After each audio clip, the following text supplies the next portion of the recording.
Bonjour à tous, il est 12h01, donc je vous propose que nous commencions et puis ça fera venir les derniers arrivants. Tout d'abord me présenter, je m'appelle Éric Magnier et je suis membre du collectif SI médico-social de la région de France, donc collectif que pour un grand nombre d'entre vous, vous commencez à connaître, qui regroupe les 7 organisations et fédérations représentatives du médico-social dans la région, donc l'ADMR, la FEAP, la FHF, NEXEM, l'INERPA, l'UNA et l'URIOPS. Voilà. Et en collaboration avec Santé Numérique et sur ce webinaire-ci avec le CH de Calais, donc on vous propose une présentation du dossier de coordination régionale de Prédis. Alors avant de commencer et de passer la parole à Maxime Imbert qui fera la présentation, quelques petites règles si vous le voulez bien pour fonctionner. Merci de couper vos micros et caméras, ce qui permettra un meilleur débit et un meilleur passage des informations. N'hésitez pas, et on y veillera, à utiliser le chat pour converser, poser vos questions. Et on fera soit des pauses, soit en fin de présentation, on reprendra l'ensemble des questions. Si éventuellement nous n'arrivions pas à répondre à toutes les questions, on les reprendra et on y répondra par l'intermédiaire du site. Donc, vous pourrez également intervenir en fin de présentation et on vous donnera un temps de parole pour poser les questions. Simplement, il faudra utiliser le bouton de prise de parole, par exemple, et puis de pouvoir rapidement vous présenter et poser votre question, il n'y a pas de souci. Deux autres informations également dans le chat, on vous a mis un petit Google Form. Si vous voulez bien y cliquer dessus et y mettre vos noms, prénoms, adresse email. Ça permet à la fois de savoir qui est présent à ces réunions et combien de personnes sont présentes à ces réunions, et puis également de vous envoyer, si vous souhaitez, toutes les informations et l'actualité sur les questions autour du numérique en santé dans la région. Donc, merci dans le chat d'aller cliquer sur le petit Forms pour, enfin là c'est un Google, mais c'est pareil, pour pouvoir vous enregistrer. Et enfin, dernière information, je vous informe donc que ce webinaire est enregistré, ce qui permettra de le remettre en rediffusion sur le site du collectif SIMS. Et on vous remettra en fin d'intervention également les différents liens ou sites ou adresses mail qui nous semblent intéressants et nécessaires à vous communiquer. Voilà. Alors avant de passer la parole pour la présentation du dossier de coordination, un peu recontextualiser les choses. Prédis, vous en avez, je pense, déjà entendu parler à de nombreuses reprises maintenant si vous suivez l'actualité dans le domaine avec le collectif. Mais on voulait au moins vous repréciser l'inscription du dossier de coordination dans l'ensemble du programme Prédis. Alors, si la diapo s'affiche bien, très synthétiquement, Prédis, c'est un ensemble de services qui est proposé aux professionnels et aux usagers, qui, d'une part, s'appuie sur 3 piliers. Un premier pilier de mise en relation avec les rendez-vous en ligne qui ont commencé à être mis en service sur certains centres hospitaliers et certaines organisations de la région et qui va se développer de plus en plus et fortement et totalement durant 2021. Le deuxième pilier qui concerne tous les services de coordination et qui va plutôt évidemment intéresser les acteurs métiers que vous êtes en grande majorité, qui vont être les outils de télésanté, notamment la téléconsultation, la téléexpertise, le télésuivi, la visio sécurisée, mais également le dossier de coordination dont on va s'attacher aujourd'hui à vous présenter, les messageries instantanées, le parcours de santé. Et le troisième pilier, donc, comme je le disais, la téléconsultation, le télésoin et l'expertise. Donc, sur ces 3 piliers, le programme Prédis souhaite permettre aux professionnels et aux usagers d'accéder à une meilleure coordination de leur parcours. Voilà. Donc, je vais passer la parole à Maxime Imbert, qui est chef de projet Prédis au CH de Calais et qui maîtrise bien cet outil et qui va pouvoir vous présenter le dossier de coordination. Merci Eric. Bonjour à tous, Maxime Imbert, chef de projet Prédis au centre hospitalier de Calais. Je vais, moi, aujourd'hui, vous faire une démonstration vraiment fonctionnelle du dossier de coordination régionale. Surtout, n'hésitez pas si pendant ma présentation vous avez des questions, que ce soit au niveau des fonctionnalités de la plateforme ou toute autre question, n'hésitez pas à les poser. Je répondrai en temps venu. Alors, j'ai partagé mon écran. Hop, hop. Alors, est-ce que vous voyez bien mon écran? Oui, pour l'instant, on voit une page C'est bon, Google. c'est sur la page de Google, hein? Oui, Ça marche, nickel. Donc pour vous montrer directement que on est vraiment sur quelque chose qui est fonctionnel actuellement, c'est pas sur la plateforme de pré-production qui était chez rien. Là, on va partir directement sur la vraie plateforme. Donc il suffit juste de taper juste Predis dans Google et c'est le premier lien que vous allez avoir. Donc là, en tant que professionnel, vous aurez un accès spécifique là pour les professionnels, donc les différentes l'accès pour les patients. Donc on reviendra après au côté patient. Donc au niveau des professionnels, donc là, vous avez une page qui vous résume un peu toutes les fonctionnalités qu'Après10, avec des petits tutoriels dans chaque rubrique qui peut être intéressant si vous ne savez plus comment les utiliser. Donc avec là, par exemple, les rendez-vous, les visios sécurisées, la téléconsultation, je crois ici, et là, c'est pour le dossier de coordination. Et pour se connecter, il suffit juste de cliquer sur le petit bouton en haut à droite, accéder au service. Donc là, moi, j'étais déjà connecté, donc je vais vous montrer pour la connexion. Donc, concernant la connexion, vous avez plusieurs types de connexions possibles. Donc, soit la connexion classique qui est identifiant mot de passe, donc avec un identifiant qui est en général votre nom, votre prénom pour votre nom. Ou alors, si vous avez une carte CPS, juste avec le lecteur de carte, vous pouvez vous connecter. Ou alors, authentification forte qui est elle avec un code que vous mailez par SMS en plus pour être sûr de votre authentification. Donc, aujourd'hui, on va juste se connecter de manière classique.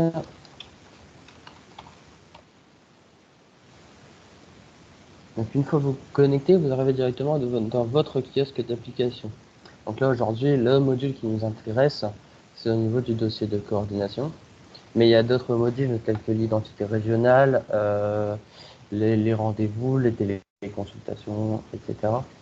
Pour information, actuellement au niveau de Prédis, on est à peu près à 1 359 000 identités régionales remontées. Donc sur les 6 millions d'habitants des Hauts-de-France, c'est plutôt pas mal. On a 27 000 professionnels de renseignés.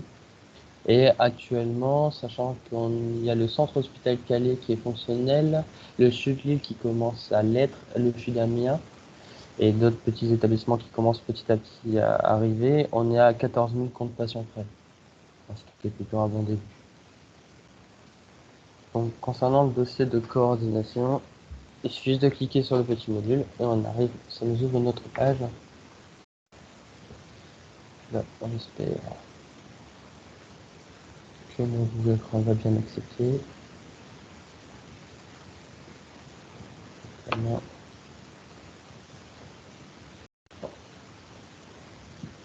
Petit souci navigateur.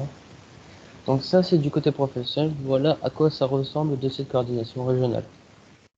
Donc initialement, ce que vous voyez quand vous arrivez, vous avez directement dans l'onglet Mes patients. Donc ça, c'est l'ensemble des dossiers patients auxquels vous avez le droit d'accès.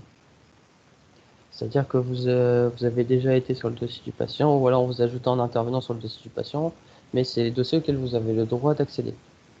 Un autre onglet qui est dit, c'est Mes derniers dossiers, qui regroupe l'ensemble des dossiers qu'on a déjà visités, mais dont vous avez plus l'accès actuellement. C'est-à-dire que si vous voulez aller voir, par exemple celui-ci, il va vous demander quel type d'accès vous voulez avoir. Donc c'est-à-dire que soit on a le code présence du patient, c'est-à-dire qu'on a le patient physiquement en face de nous, il nous donne son code qu'il a sur son compte et on y accède. Ou alors on va aller voir juste un examen particulier, on connaît le numéro d'examen, on peut le saisir avec l'établissement d'où il vient.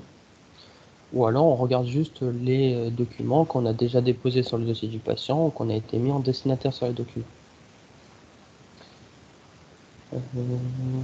Imaginons que vous souhaitez voir un patient que vous ne connaissez pas, qui est en face de vous, mais vous l'avez jamais été voir dans vos dossiers. Vous allez juste aller dans l'onglet Recherche patient. Vous allez saisir son nom et son prénom. Par exemple, moi, je sais qu'on a nos petits patients de test gamme. C'est la date de naissance plus de sélection au niveau d'identité. Vous avez juste à cliquer sur valider. Là, vous voyez l'ensemble des patients qui pourraient correspondre à votre recherche. Donc, comme vous pouvez le voir ici, vous avez une petite colonne taux et qui correspond au pourcentage de ressemblance entre ce que vous avez saisi dans vos champs et les informations qu'on a. Donc, si vous avez saisi moins d'informations, ici ça va être un peu plus élevé, ou alors vous aurez une liste beaucoup plus grande. Imaginons donc là, moi c'était mon test gamme 4, il suffit juste que je clique dessus. et il va me redemander, comme tout à l'heure, quelle manière je veux accéder dessus. À noter que si une personne est considérée comme urgentiste ou a la notion d'urgentiste, elle a un autre mode d'accès supplémentaire qui est le mode d'accès en urgence pour la prise rapide du patient, donc qui est une auto-habilitation directe sur le dossier du patient. Donc nous, on va aller voir sur un petit patient que moi j'ai l'accès. Une dernière petite information, c'est concernant le dernier module qui est le module de chat. Ici, dans ce module-là, en fait, c'est comme un peu du WhatsApp, on va dire, c'est-à-dire que vous pouvez communiquer avec l'ensemble des professionnels de la région. Donc, vous créez des discussions avec l'ensemble des professionnels de la région, sachant que ça peut être une discussion à un ou plusieurs personnes. Sur ces conversations, vous pouvez envoyer des messages, vous pouvez aussi envoyer des fichiers, des pièces jointes que vous allez chercher directement dans votre ordinateur, sur votre disque. Et vous pouvez aussi lancer une visioconférence ici. Donc là, avec l'autre personne, vu qu'elle n'est pas connectée en même temps, voilà. Donc là, vous voyez, je ne vais rien voir, mais je peux, comme là actuellement qu'on est en train de faire sur Teams, gérer mon micro, ma caméra, faire un partage d'écran, tout est possible. À savoir que là, le module de chat que je vous montre est totalement sécurisé. Donc il n'y a pas de souci là-dessus. C'est comme le module de chat que je vous montrerai dans le dossier, au niveau du dossier du patient. Donc là, si on va avoir un vrai dossier patient, donc on va prendre notre petit patient test Paxim, celui-ci. Donc, vu qu'il fait partie de ma liste de mes patients, j'ai déjà accès au dossier. Donc là, il est en train de vérifier mes droits et là, je vais arriver directement dans le dossier d'un patient. Donc ça, c'est la première vue que vous avez lorsque vous allez au niveau de la vue d'un patient, donc sur le dossier d'un patient. C'est la vue 360 où vous voyez un peu un résumé de tout le dossier patient. Vous avez sur la gauche de l'écran tout ce qui est lié au document. Donc là, vous pouvez voir tous les comptes rendus qui font partie du dossier patient, les prescriptions de soins, les résultats s'il y en a, des synthèses aussi s'il y en a eu, et les images. Vous avez ici, juste en dessous, le dernier document que vous n'avez pas encore lu. Donc c'est l'ensemble des documents qui ont été déposés et que vous n'avez pas encore cliqué dessus. Tout en bas, ce sont les documents qui sont mis non visibles pour le patient. C'est-à-dire que c'est des documents que le professionnel de santé peut voir, mais que le patient ne peut pas voir. Au milieu, vous avez toutes les informations qui sont liées aux événements du dossier. Par exemple, là, vous avez dire que quelqu'un interroge le cercle médical de confiance, il y a des documents qui ont été positionnés avec les dates, etc. En dessous, vous avez les dernières personnes qui se sont connectées au dossier du patient. Et sur la droite, nous avons tout ce qui est lié à la correspondance au sein d'un même dossier patient et la suivi des constantes si le patient est assimilé à un parcours. Par exemple, prenons le cas d'un parcours obésité. Si le patient a été ajouté en parcours obésité et qui remplit des formulaires, je ne sais pas moi par exemple un tous les mois, et où il donne son poids, son alimentation, etc. Ici on va pouvoir voir le tableau. Par exemple, je ne sais pas s'il y avait la variable poids dans le formulaire, on pourrait voir l'évolution de son poids au fil du temps et toute autre variable qui puisse être mis au niveau des parcours.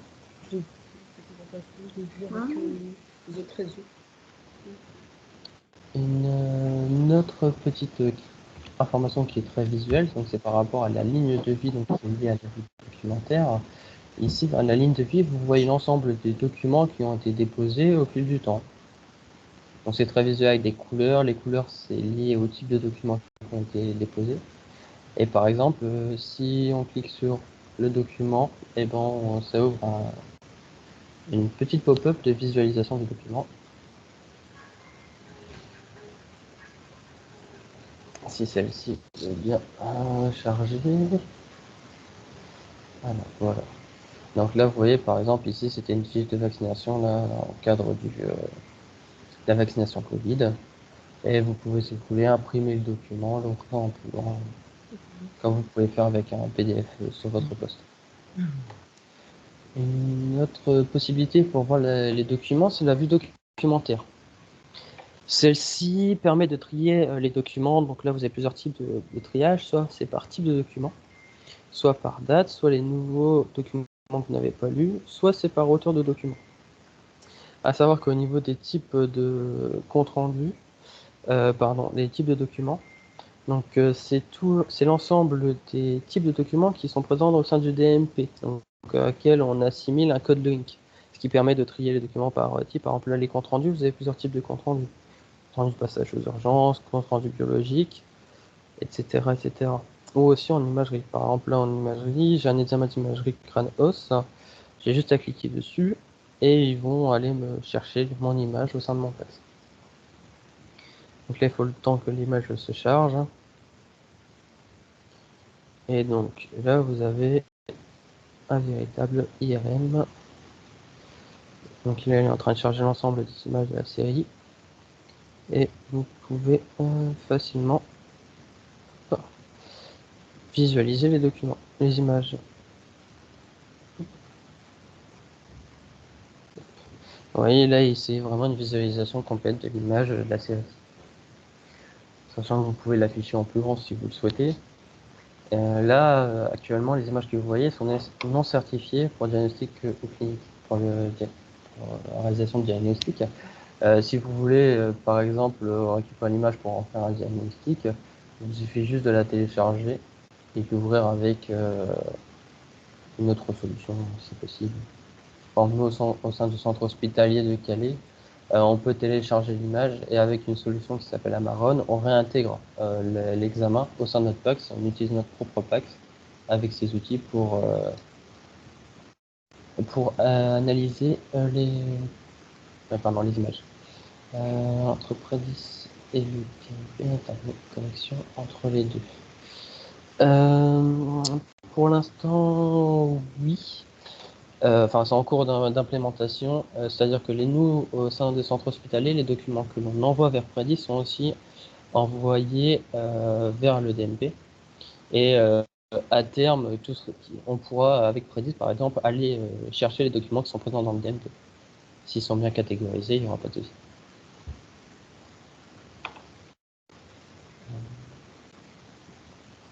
Oui, ça sera interopérable. Alors, sinon, ensuite, la suite. Donc, concernant l'onglet correspondant, donc c'était comme l'onglet tout à l'heure que je vous ai montré, l'onglet chat. Sauf que celle-ci, la correspondance, est vraiment liée à un dossier d'un patient. C'est-à-dire que dans le dossier correspondance du dossier du patient, on va discuter du cas du patient. Alors que dans le chat tout à l'heure, on peut discuter, par exemple, on peut faire des réunions de RCP directement avec le module chat entre professionnels, ce qui est totalement possible. Donc là, le mieux c'est d'utiliser l'onglet correspondance vraiment sur le sujet du patient. Donc il suffit, comme tout à l'heure, juste de créer une discussion. Vous choisissez, vous pouvez mettre l'objet que vous souhaitez, par exemple test. Et par contre, là, en destinataire, vous pouvez directement discuter avec le patient ou avec les professionnels qui ont accès au dossier du patient. Je sais pas, là, moi je vais prendre Monsieur Legris. Hop, vous pouvez en mettre plusieurs, là j'en ai mis qu'un, on peut en mettre plusieurs, et il suffit juste de taper votre message. Vous pouvez, comme tout à l'heure, juste envoyer des messages avec des priorités différentes. Hop. Soit vous pouvez insérer des pièces jointes, faire une téléconsultation, enfin, pardon, une visioconférence avec la personne, comme Teams tout à l'heure, avec partage d'écran, caméra, etc. Vous pouvez clôturer la discussion, vous pouvez modifier vos messages, etc. Donc comme je vous ai dit, pour la création des discussions, c'est que les personnes qui sont accès au dossier. Pour avoir accès au dossier, donc on va dans l'onglet intervenant. Et là, vous allez pouvoir, vous, en tant que professionnel de santé, ajouter des intervenants. Donc là, on peut voir la liste de tous les intervenants qui ont déjà été mis. Et pour en ajouter un, il suffit juste de cliquer sur le petit plus là-haut, d'aller rechercher le professionnel. Maintenant, je vais chercher mon collègue Antoine Bernier. Hop, ici. De lui donner un type d'accès. Est-ce que c'est son médecin traitant? Est-ce qu'il fait partie de l'équipe de prise en charge? Donc là, on va aller mettre cercle médical de confiance. Et une fois que j'ai validé, ah, non, il fait déjà partie.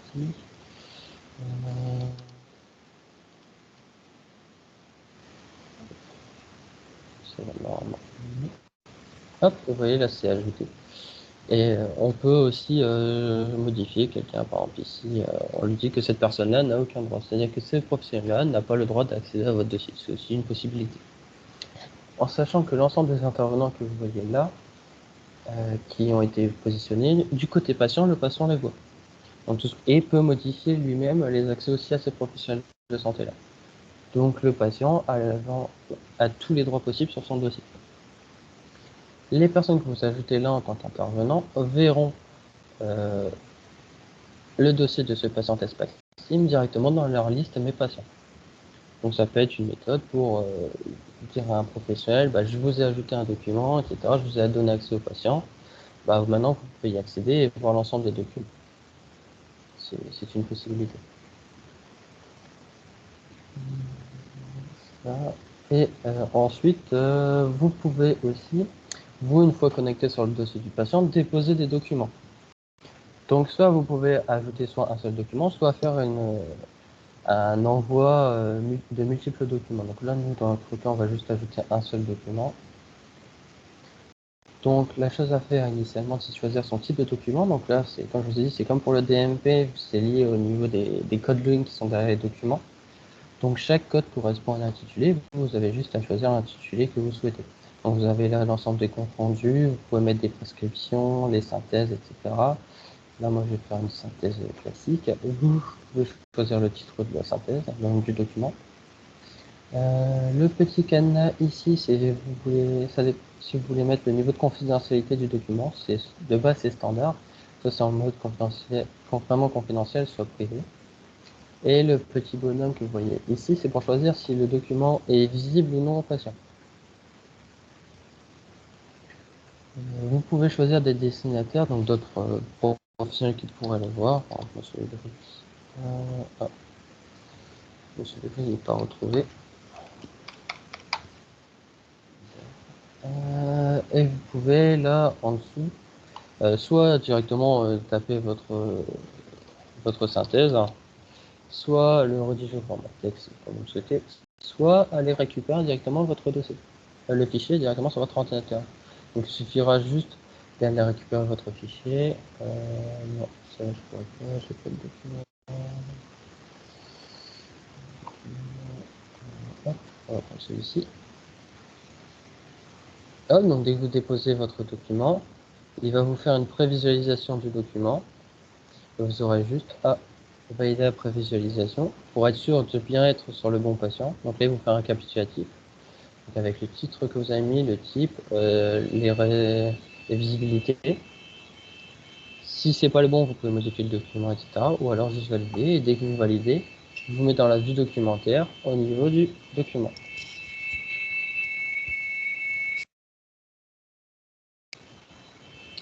Étant donné que vous êtes la personne qui a déposé le document, vous pouvez tout à fait le supprimer sur le dossier de la région. Donc voilà un peu à quoi ressemble le dossier de coordination régionale. Donc je ne sais pas si vous avez des questions relatives à ça.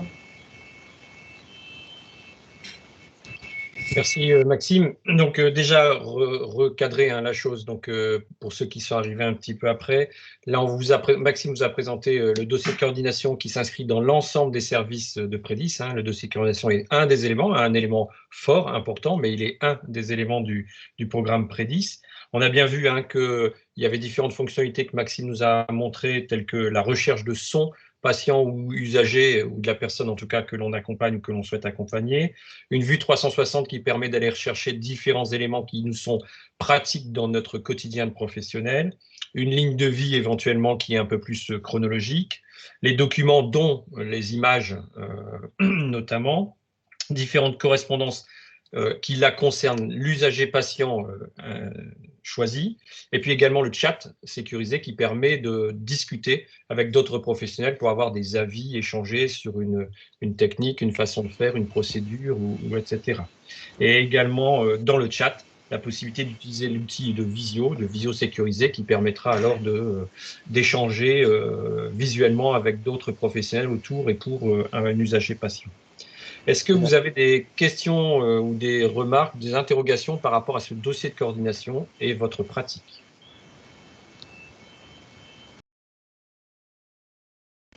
Une remarque particulière, c'est que je ne vous ai pas montré, c'est que là, vous avez un module de recherche type, on va dire, Google, où là, vous pouvez directement saisir des champs que vous souhaitez.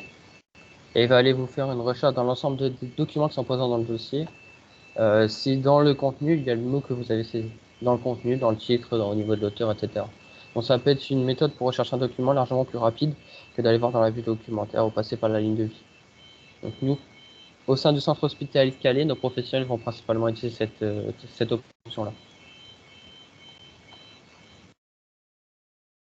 Alors, en ce qui concerne l'équipement et la question de Catherine Dujardin, hein, est-ce que tous les hôpitaux et cliniques vont être dotés? Alors, le programme Prédis, c'est bien un programme régional qui concerne toutes les structures hospitalières publiques et privées, tous les libéraux et toutes les structures médico-sociales. Pour autant, comme Maxime l'a introduit au départ, les choses se font progressivement. Pour l'instant, dans l'accès au dossier de coordination notamment, 3 grosses organisations y sont déjà, c'est-à-dire le centre hospitalier de Calais et les environs, le CHU de Lille et le CHU d'Amiens, et donc aussi autour de ces structures, un certain nombre de libéraux et un certain nombre de structures médico-sociales qui commencent à accéder à ces outils-là. Mais on est pour le médico-social encore au début, mais en tout cas pour les hôpitaux, les 3 que je vous ai cités y sont déjà. Et puis l'objectif et puis le déroulement actuel, c'est bien que toutes les autres structures hospitalières publiques et privées y aillent, et c'est le cas. Hein. Les différentes organisations et GHT régionaux sont en train de s'y inscrire. Et par exemple, là, moi, au niveau du centre hospitalier de Calais, nous travaillons avec des médecins libéraux. Et moi, j'ai déjà certains médecins libéraux qui utilisent le dossier de coordination régionaux pour récupérer des documents plus rapidement, on va dire, que passer par leur MSSS. Alors, une question de Delphine Weyenberg, si je ne prononce pas mal le nom, excusez-moi. Bonjour, j'ai un compte professionnel Prédis, mais j'ai un accès qu'à la visio et pas au dossier de coordination pour le moment. Oui, effectivement, hein, comme je le disais, seules les structures qui sont proches des 3 organisations hospitalières que j'ai citées commencent à rentrer dans le dossier de coordination. Les autres n'y sont pas encore. L'idée, c'est d'abord de vous présenter l'outil, de voir un petit peu comment ça peut fonctionner, puisque l'intérêt du dossier de coordination, c'est quand on se coordonne. Donc, il y a plusieurs acteurs qui sont en capacité d'y être et de partager. Sinon, on va partager qu'avec soi-même, ça va pas beaucoup avancer. Donc, l'idée, c'est de développer le dossier de coordination à partir notamment des structures hospitalières qui ont déjà commencé, donc Calais, Lille, Amiens, et donc que les structures autour et qui travaillent avec ces structures-là plus ou moins régulièrement puissent alimenter et consulter les choses. Donc, si vous êtes concerné, effectivement, vous allez pouvoir vous rapprocher du GIP, hein, santé numérique. On vous remettra les coordonnées en fin de diaporama après, pour pouvoir vous inscrire dans ce domaine-là. Pour ceux qui sont plus éloignés, qui ne sont pas utilisateurs de ces centres hospitaliers-là, mais d'autres, les choses vont venir progressivement durant l'année 2021. Ont-ils une obligation de s'inscrire?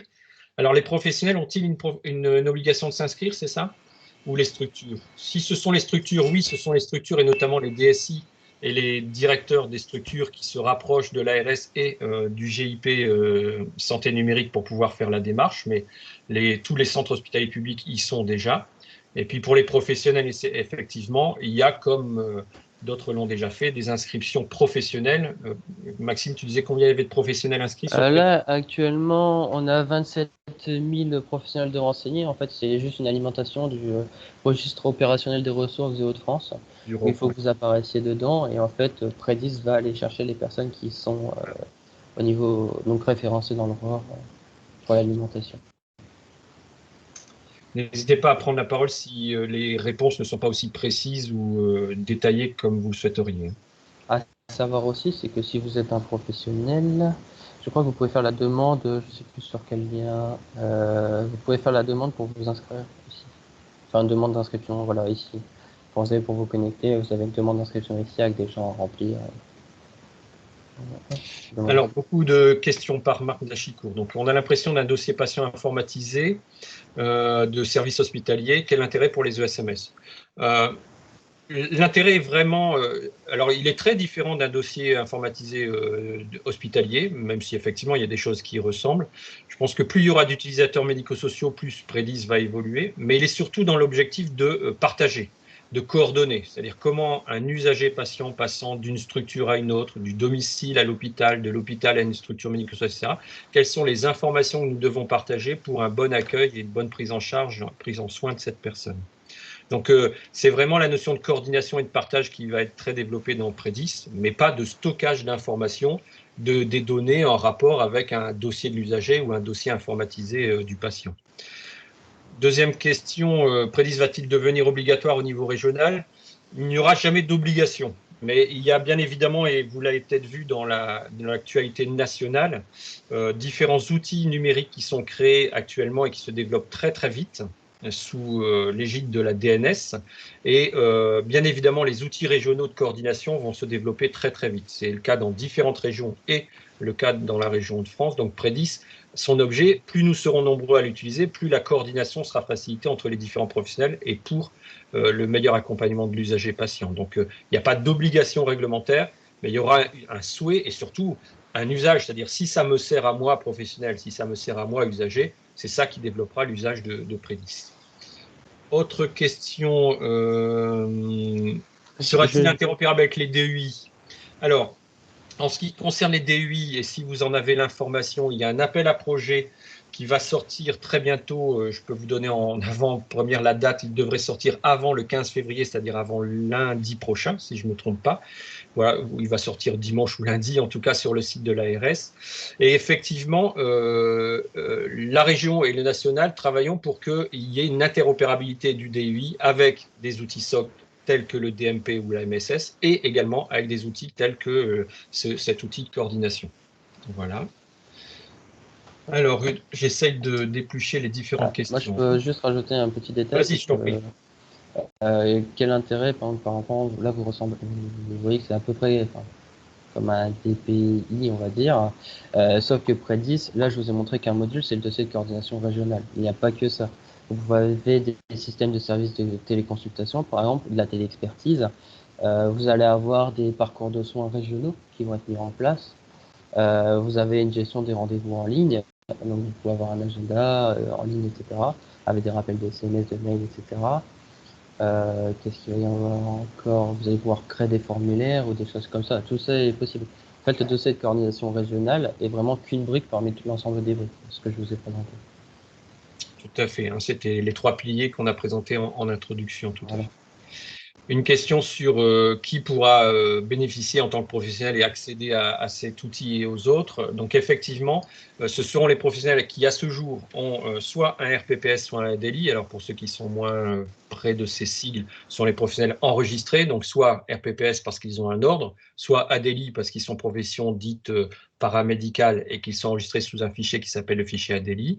Et actuellement avec l'ANS, l'Agence nationale de santé numérique, un travail est en cours et notamment sur la région pour étendre cet accès à des professionnels qui ne sont pas dits des professionnels de santé. C'est déjà le cas pour des professionnels tels que les psychologues et les assistants sociaux qui sont enregistrés sur ADELI, même s'ils ne sont pas professionnels de santé. Et on est en train de travailler pour faire un accès à d'autres professionnels qui ne sont pas considérés comme tels, puisqu'on sait que dans le domaine de la santé, des auxiliaires de vie, des éducateurs, des animateurs, des CESF, etc., peuvent avoir un intérêt à accompagner le patient sur ces questions-là. Donc, c'est un travail qui est en cours et qui va avancer dans les prochaines années. C'est le cas, par exemple, des... Alors, Maxime, comment on les appelle? Des médiateurs de santé. Les médiateurs de santé, voilà. Nous, on travaille avec la ville de Calais et pour faire le suivi des personnes défavorisées ou qui ont des difficultés, les médiateurs de santé, on leur a créé leur compte, etc. Eux n'ont pas de RPPS ni d'ADELI, mais il est possible. Tout dépend, en fait, c'est le référencement. À partir du moment où vous êtes renseigné dans l'Aurore, vous pouvez être renseigné dans l'Aurore sans RPPS ni ADELI. Vous êtes assimilé à une structure. Donc, par exemple, moi aussi, au centre hospitalier de Calais, j'ai des secrétaires, mes secrétaires médicales ou mes secrétaires administratifs n'ont pas de RPPS ni d'ADELI, mais elles sont quand même renseignées et peuvent avoir leur compte. Voilà, les droits seront parfois différents, bien évidemment, hein, dans tout ce qu'on vous a montré là. L'imagerie n'est pas accessible à tous les types de professionnels et pour faire ce qu'on appelle les habilitations, on s'appuie également sur la grille d'habilitation du DMP, hein, puisque Prédis s'y colle très très fortement. Et tous les professionnels n'ont pas accès aux mêmes informations, bien évidemment. Peut-être, Maxime, une question plus technique, y répondre rapidement. Prédis permet-il de se coordonner avec d'autres outils, DPI, DXCare? Oui, l'interopérabilité est en train de se faire. Je sais que pour DXCare, ils ont quelques difficultés, mais je crois que c'est utilisé à Amiens, DXCare, et ils sont en train de mettre en place pour que ça soit des envois automatiques depuis donc, le côté d'Amiens de DXCare vers Prédis et vice versa. Enfin, pardon, de DXCare vers Prédis, et pas dans le sens. Et dans le domaine médico-social, il y a également un outil qui, au niveau du GIP, est en train d'être mis en place pour également effectivement faire des liens entre cet outil et puis les outils DU des structures. Alors DUI, effectivement, excusez-nous des jargons qu'on emploie, c'est le dossier de l'usager informatisé. C'est en fait l'équivalent du DPI dans les structures hospitalières. Donc c'est le dossier de l'usager ou dossier patient en fonction de comment vous voulez l'appeler. Et s'il y a des prises en charge interrégionales, déménagement d'usagers dans une région sans prédis, par exemple? Effectivement, c'est une question qui est souvent posée au niveau des systèmes d'information au niveau national.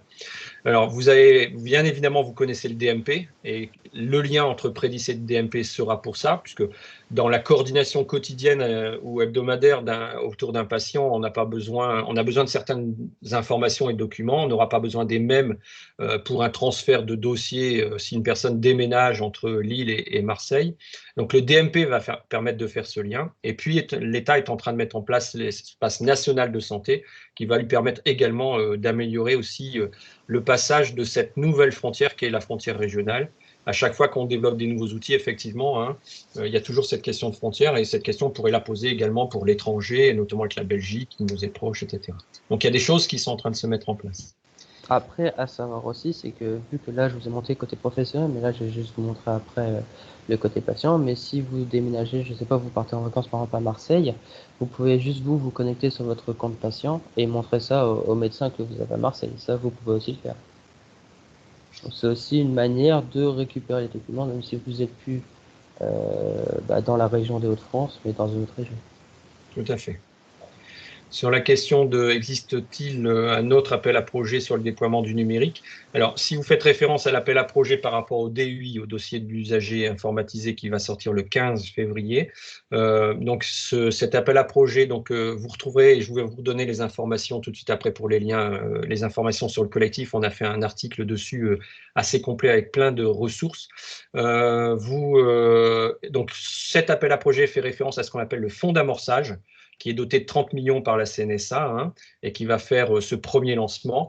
Et puis, vous avez entendu parler du Ségur de la santé. Et donc, il y a 600 millions d'euros qui sont strictement ciblés sur le numérique et sur le médico-social et qui permettra de faire un deuxième, un troisième, un quatrième appel à projet sur l'équipement des DUI au sein des structures médico-sociales.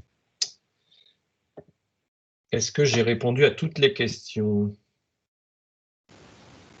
Ça a l'air, j'espère que j'en ai pas oublié. Non, je pense pas.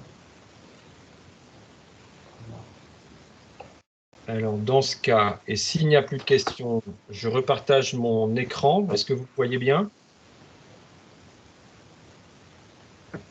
Oui? Oui, on voit. Ok, merci. Oui. Merci. Donc, si on a répondu à toutes les questions, mais n'hésitez pas, hein, au niveau temps, on est bon. Vous donnez quelques liens pour à la fois soit trouver de l'information, soit aller plus loin sur votre compréhension de ce qu'est le Prédis et de ce qu'est le dossier de coordination. Donc, tout d'abord, de la documentation sur Prédis avec le portail professionnel, c'est celui que Maxime a présenté hein, rapidement et qui lui a permis d'accéder. Également, une foire aux questions autour de Prédis. Donc, on vous enverra, et c'est pourquoi on vous a demandé de vous inscrire sur le lien, hein, on vous enverra cette slide, comme ça vous pourrez cliquer dessus et vous connecter directement. L'adresse du site collectif sims-h2france.net qui vous permettra d'accéder à beaucoup d'informations et notamment la liste des différents webinaires qui vous sont proposés sur ce premier semestre. Donc nous en avons fait 2 en janvier, 2 en février, donc celui-ci et celui de la semaine prochaine qui est spécifiquement sur le DMP et la messagerie sécurisée de santé pour vous compléter toutes vos informations et mieux comprendre les développements, les actions dans ce domaine.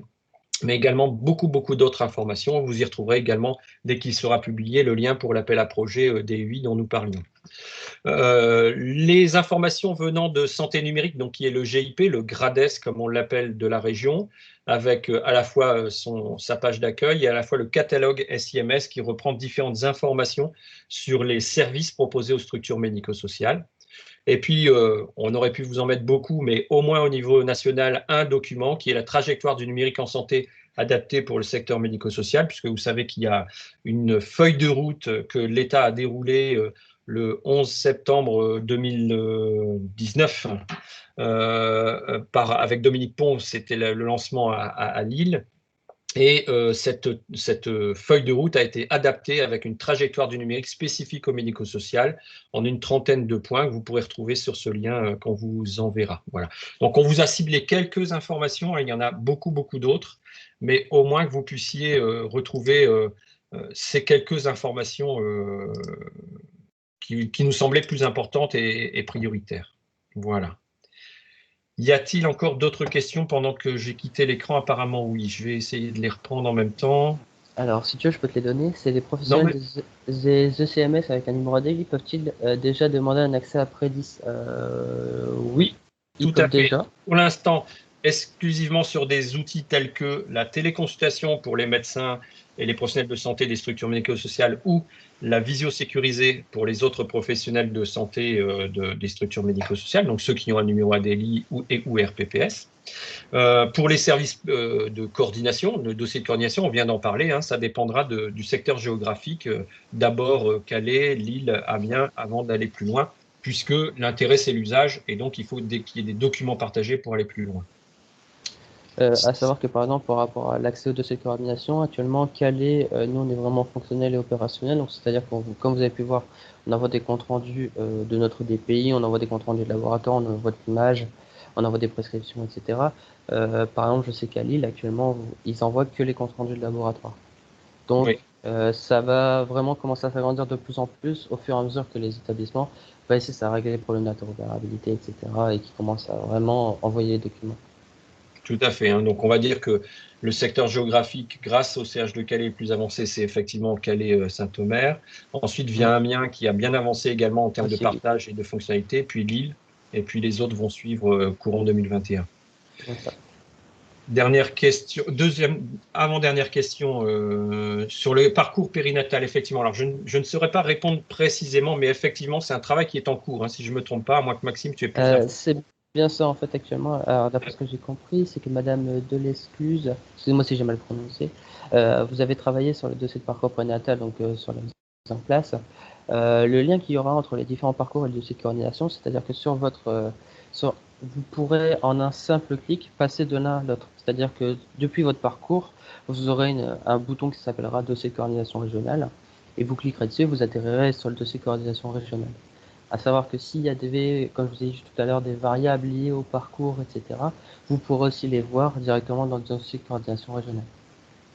Et ça, c'est un travail qui est actuellement en train d'être fait et qui sera bientôt disponible en production. Non, pas forcément. Vous pouvez par exemple passer, directement depuis votre parcours, directement, vous pourrez passer du parcours au dossier de coordination. Donc, vous n'avez pas besoin de passer d'abord par le dossier de coordination. En fait, vous pouvez passer de l'un à l'autre, qu'importe le sens que vous utilisez. Sur la question de le bouquet Prédis restera-t-il gratuit pour les établissements utilisateurs? C'est une très bonne question, hein. Je vous remercie de l'avoir posée. À ce jour, en ce qui concerne l'accès à Prédis et en tout cas sur ces outils tels qu'on vous les présente là, l'ARS est encore en train de travailler sur le modèle économique puisque vous voyez bien que ça concerne des acteurs très différents avec des moyens et des tailles et des organisations très différentes, hein, entre un GHT, un médecin libéral, une structure médico-sociale, on a bien des modèles très différents. Pour l'instant, le travail sur le modèle économique sur ces différents acteurs est encore en cours. Et il existe déjà, hein, puisque les hôpitaux se sont engagés depuis longtemps, donc il existe déjà, mais il doit évoluer. Donc l'ARS, l'éditeur et puis le GIP sont encore en cours de travail. Pour autant, oralement, l'ARS nous a largement souligné le fait que pour les structures médico-sociales, cet accès était toujours, alors je mets gratuit parce qu'ils n'aiment pas, entre guillemets, parce qu'ils n'aiment pas ce terme gratuit et ce qu'on peut comprendre, mais il est en tout cas accessible actuellement sans aucun problème. Il est possible qu'effectivement, à la fin, si les 3500 structures se connectent, qu'il y ait un tel flux que les choses soient revues, mais l'objectif à ce jour est vraiment l'usage. Donc pour l'instant, on peut partir sur le fait que ces outils-là qu'on vient de vous présenter seront accessibles, même s'il est possible que d'autres outils, d'autres fonctionnalités plus précises, plus techniques, plus sophistiquées, par exemple les dispositifs médicaux, etc., nécessitent une forme de participation financière, mais pour l'instant, ce n'est pas le cas sur ces outils-là. Nous avons bien avancé, hein, les 45, donc nous avons sans aucun problème le temps de prendre d'autres questions si vous en aviez. Ça n'a pas l'air. Alors dans ce cas, Donc, comme normalement, on a vos adresses puisque vous êtes inscrits sur le lien qu'on vous a mis. On vous renverra à la fois le PowerPoint et puis de toute façon, vous retrouverez cette vidéo enregistrée très prochainement sur le site collectif SIMS-HDF, donc n'hésitez pas. Et d'ores et déjà, vous y trouverez beaucoup d'informations par rapport soit au programme de webinaire, soit par rapport à l'appel à projet DUI, etc., etc. Je remercie évidemment Maxime, et puis même si elle n'était pas là, Sylvie, en tout cas le CH de Calais, pour pouvoir avoir présenté ce dossier de coordination dans un temps très court. Merci beaucoup. Alors sur l'adresse, je vais vous la remettre tout de suite, pendant que je dis, alors ici.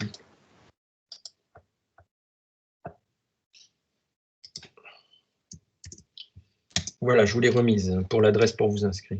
Voilà, donc merci à Maxime pour cette présentation. Merci à tous. J'espère qu'on vous a bien informé et renseigné. Vous comprenez qu'on est dans une phase vraiment au niveau national et au niveau régional très dynamique en termes de système d'information et de numérique en santé dans les structures. Et je pense qu'en tant que professionnel médico-social, vous avez bien compris que c'était maintenant qu'il fallait y aller. 2021 va être une année très importante. C'est maintenant qu'il faut vous dynamiser. Si vous avez des questions, si vous avez des interrogations, n'hésitez pas à prendre contact avec l'adresse contact@collectifsims-hdf.net et on se mettra un point d'honneur à essayer de vous répondre, vous guider et vous accompagner. Un grand merci à tous et un bon appétit peut-être et une bonne fin de journée.